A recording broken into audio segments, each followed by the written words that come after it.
had this very I think it's a pretty common sense thought. It's very logical to think this. Um, with the Avengers Doomsday official trailer coming out, like what was that, like 2 weeks ago? Yeah, I know. Sometimes I would do reactions. I didn't do reactions to that, so whatever. With Doctor Doom being added to Rivals, I think it's very obvious that Doom is going to be a Vanguard, right? And I was thinking about this, right? In 2025, 2025 was like what, the first year of Rivals, right? And I feel like in 2025, we got like healers, we got Vanguards. Like some of the Vanguards I like to highlight in 2025 that we got that I still play with now and I enjoy playing with them are Emma, of course. I really enjoy playing with Gambit, of course. As a healer, I love playing with Rogue as a Vanguard. Strategist, I mean, whatever. Y'all know what I'm trying to say. But I felt like the sentiment across the board in the community is that like it's very obvious, and you can look at the roster right now in the game. There is a lot of DPS characters that you can play with compared to Vanguards, compared to like strategists in the game, right? There just is. It's just a lot. But I felt like in 2026, we got a few interesting Vanguard roles so far, right? So early 2026, we got Deadpool. Actually, I actually really hated playing with Deadpool. Actually, not even playing with Deadpool. I hated playing against Deadpool at first. But that's neither here nor there. So we got Deadpool, right? Who is a character that I've been playing with as far as like strategists sometimes. I need to get back to playing with Deadpool. I haven't been playing them with I haven't been playing with Deadpool too much this season. But I felt like when Deadpool was added to this game, it was basically like the devs created a character that plays like pretty much similarly, I feel like, in the neutral play, except, you know, mold the Vanguard tank pool with the bubble to the taunt as a DPS to the like the healing kit that Deadpool gets as a healer, right? I felt like that role really proved that like anyone can play tank. If you know how to play Deadpool, basically you should know how to play tank pool, right? From a neutral sense of like, hey, I know how to use this character, I know how to get my kills, it just makes sense. So when you get a character like that, I felt like the devs might have low-key been trying to say that, hey, let's try to get more people into the tank role. Now, clearly, I ain't gonna lie, that didn't really make them, that it just didn't make as much of a difference as you might think. In that, yo, we're in season what, 9.5 or about to be 9.5, and people still don't want to go tank like that. And this is coming from someone that I wanted to play the DPS role off rip when I played this game. Why? Because my favorite characters, just to name a few, when I started playing this game was like my favorite characters were like Iron Man, Spider-Man, Scarlet Witch. That's 3 DPS characters right there. That's 3 duelists already. And now they added my boy Cyclops last season, and that's another duelist I enjoy playing as, right? But at first, when I first started playing this game, I really could maybe play as Scarlet Witch and Iron Man. I couldn't play Spider-Man. Now I could definitely probably try to learn Spider-Man and actually gain some value. But I know that will be a journey within itself, and we're not there yet. Why? Because a lot of the players in this game, all the players in this game really enjoy, I think y'all enjoy going DPS every time. I don't know why, but y'all always do.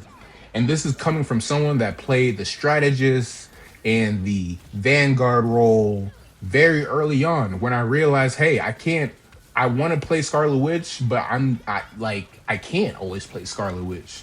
There's other things I had to learn about playing as a DPS. First of all, playing a DPS role. How do you play in that role properly, right?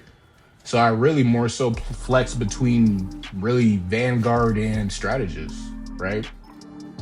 So I got to experience what healing was like last year in the seasons of last year, all the way up until recently. And in all honesty, it's changed a lot. And especially with the whole thing of the devs trying to neutralize using your ult and whatnot, which made sense. It's almost like they just didn't really care about that, but that's neither here nor there. That's not what I'm trying to talk about, right? So basically, right, we got Deadpool as a Vanguard earlier this year. I'm almost positive when I'm looking at the other Vanguards that we have right now. Yeah, we got Deadpool and Devil Dino. We got Deadpool and Devil Dino as the Vanguards for this year so far. And Deadpool doesn't really make that much of a difference to me as far as Vanguards go. I understand the value that Deadpool has, but when I think about all the Vanguard roles, not all the Vanguard roles, but all the characters you can play in the Vanguard role, Deadpool doesn't really make the biggest difference. If anything, when Dino came out, that was something that really I remember playing Dino like that very first weekend, and I was like, I don't care. I know how to play the tank role already. I'm gonna play him. I'm gonna play ranked. I don't care. It just made sense, right? And shoot, even myself and I think everybody else in the community was basically calling Devil Dino a Jeff tank, which he really is kind of like a Jeff tank, right? There's a lot more to him than Jeff. I think Jeff is a lot more. You can play Jeff. Jeff is a character you can play very simply, in a way. Whereas with Dino, there's a lot more you could do. You can play the melee role. You can play shooter. Like, you can go in between. There's a middle ground right there that you can do playing as Devil Dino, right? And in all honesty, he's kind of easy to play as. He's fun to play as. So they basically created a tank role where they're like, hey, look, we made this new tank role with this one with this one new Vanguard that might make y'all actually enjoy tanking. And to be honest, people definitely play him. But I still feel like from my experience of being a tank and being a strategist and being a duelist, I still don't see people play him as much on the teams that I've been. I definitely see him in rank for sure. Like, I've peaked at like Diamond, so I've definitely seen him in ranked for sure. He gets banned a lot actually because he can really get like that. And I know from playing as him, he can really get like that. He can be a problem if you know how to use him. So he's a worthy ban. So essentially, we've gotten, since Devil Dino, we got Cyclops, who was a DPS, a poke DPS, but like I like playing as Cyclops. It's kind of fun actually. He's like a blend between like I don't want to necessarily say Punisher per se, but like he has a nice blend of like Tony's Unibeam with his optic blast, being able to charge those blasts. But then he's got range. He can pretty much play like Phoenix. You know what I mean? He can play like Phoenix. He can play like Punisher in a way. Nah, that might be a bad take. But y'all get what I'm trying to say, what I'm trying to get at. And then we got Jubilee, who's a strategist, who I really want to compliment the devs a lot on Jubilee because I think she's a very, in my opinion, I really love White Fox. White Fox, I literally lorded White Fox that same season. And I don't play this game. I play this game maybe almost every, I play this game, if I could play this game every day for like an hour or two, it might be doable, right? And I can say I play this game about like every week, but I still work too. So majority of the day is like I'm at work and I get home and then I play. But you know, I try to learn really quick so that I know what to look out for because yeah, I'm not playing as much as some of y'all play this game as far as hours, you know? And that's not to say I'm the best player or anything like that either. Dang, yeah, they definitely got the point. Sorry, y'all. I'm also playing as I'm recording. I might let y'all see this game. I feel like Jubilee heals like a SMG She's like a she's like a SMG. She's like a AK-47U pack a punched. Like she's got 40 rounds and she just keeps like it just literally feels like a pack a bunch. Honestly, a pack a bunch weapon. You know what I'm saying? How they would have like that light sound and they'd have a different color, like this reddish sort. Like it kind of matches her color actually, the color of her heels, um, of the fireworks and whatnot. All right, hold on, I have to back up. But to be honest, Jubilee's been cool too. Jubilee's another healer that I played with early on, where I was like, okay, I'm definitely she's definitely like a character where you could play her role and she does a lot. You got to be down to be doing a lot and being active and keep like you just got to keep at it with her, I feel like. And I like that. I like that. It's almost like I don't know, that's just been my experience so far. But I need to play with her some more though. So the next character we're supposed to get is the Hood, I believe, right? And so the next character being the Hood, I know of the Hood from the Ironheart TV show. Not too crazy about him, to be honest. I don't know how he's gonna necessarily play a Vanguard role. I'm not too familiar with all of his abilities. I'm familiar with pretty much everything that he did in the Ironheart show. I know he had like that hood and he could do things with technology and whatnot. Like there's a lot he could do actually, but I see him falling into a DPS role. I think that seems pretty obvious. Or he could be an interesting healer too. I kind of want him to be a tank. It will be interesting to see that. Just because bruh, there's double the amount of, actually probably more than double the amount of tank roles compared to DPS roles in this game. So it'd be cool in that sense to get the numbers right, but also if it makes sense for his role. I think for sure, if it makes sense for his role. But after that, we have like what, 2 more seasons until Doomsday, pretty much. And I'm pretty sure Doctor Doom is going to be coming out during that season, right? They're gonna align it up perfectly, right? But another character that I think that they're gonna probably end up dropping Thanos. One, because like, yeah, I've been hearing some conversations about that, like different videos, people talking about it, whatever, people are doing data mining or whatever it might be to get that information out. But it also just makes sense too, because Rivals is doing the Avengers movies pretty much. We're going through the Age of Ultron right now. We already got Ultron as a character in the game, so we don't need to add him. The next Avengers movie after this is Infinity War, right? Isn't it? They might mess around and be like, hold up, let's do Civil War real quick, but because that's kind of I know it's Captain America, but y'all know what I mean. But essentially, if Infinity War is the next one that they do, that means we could be getting Thanos maybe in like, what, October? And I wasn't trying to necessarily make this into a conversation about Thanos too, because that's a whole other thing. But Thanos more than likely is going to be a tank. I just don't like, why make I feel like the devs are going to be cooking up something crazy with Doctor Doom, and I'm not even I liked the Fantastic Four as a kid growing up. I grew up with the Jessica Alba being Invisible Woman. Y'all know that one. Captain America was Johnny Storm first.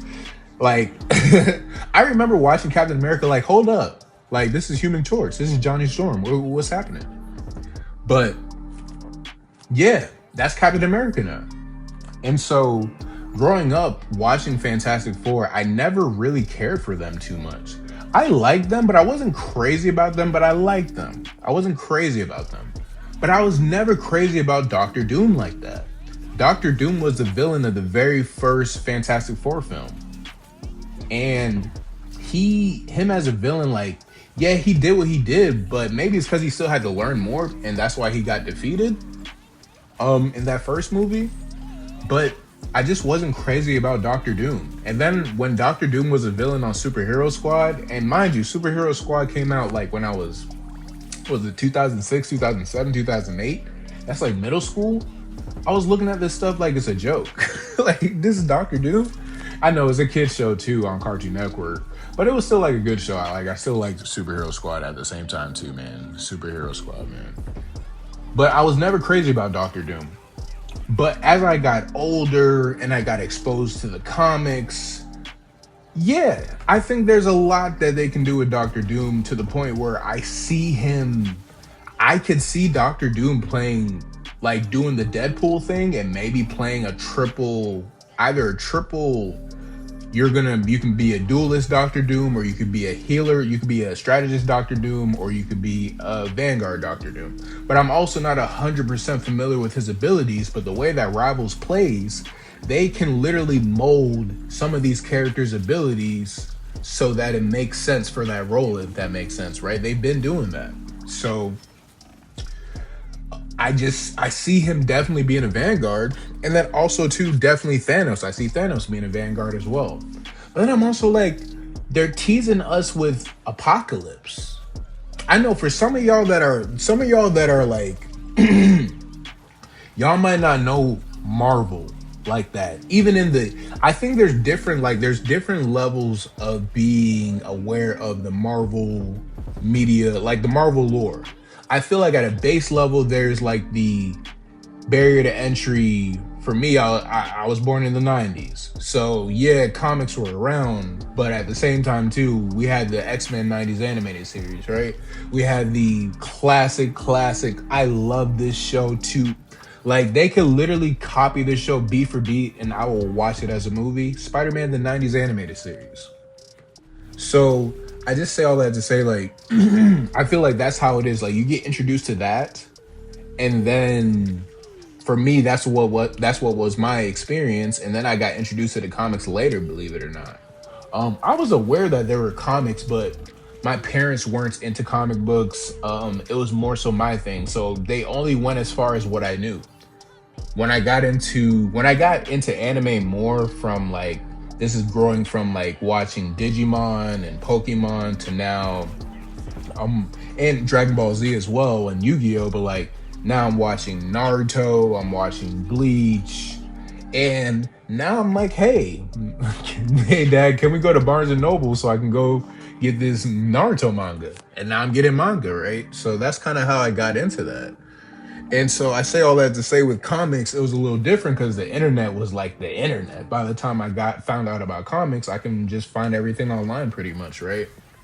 So that was my experience. But long story short, I think there could be a lot that they do with Doom. I think obviously he's going to be a Vanguard. That's just a no-brainer. And I think he's going to be a 5-star. He needs to be like a 5-star villain in a way that you have to feel. He needs to be like the Daredevil of the Vanguards, right? He needs to be the Daredevil of the Vanguards, in that, if this person plays with this character and they know how to use him, he could really be a problem, actually. It's not even funny. Like, I'm so serious. I'm not even a Doctor Doom fan like that, but I just know. This is also, like, I'm also the same person that I will always love DC over Marvel. That's just my bias. I'll live with that till the day I die. It just is what it is. And there's so much in DC where it's like, there's a lot of strong characters that they've never strong. Like, there's a lot of things that have never been highlighted in like regular media, as far as like the TV shows and the films on DC, that it's like, bro, I think they might get to it with this Lanterns TV show. Maybe we'll see, but that's neither here nor there.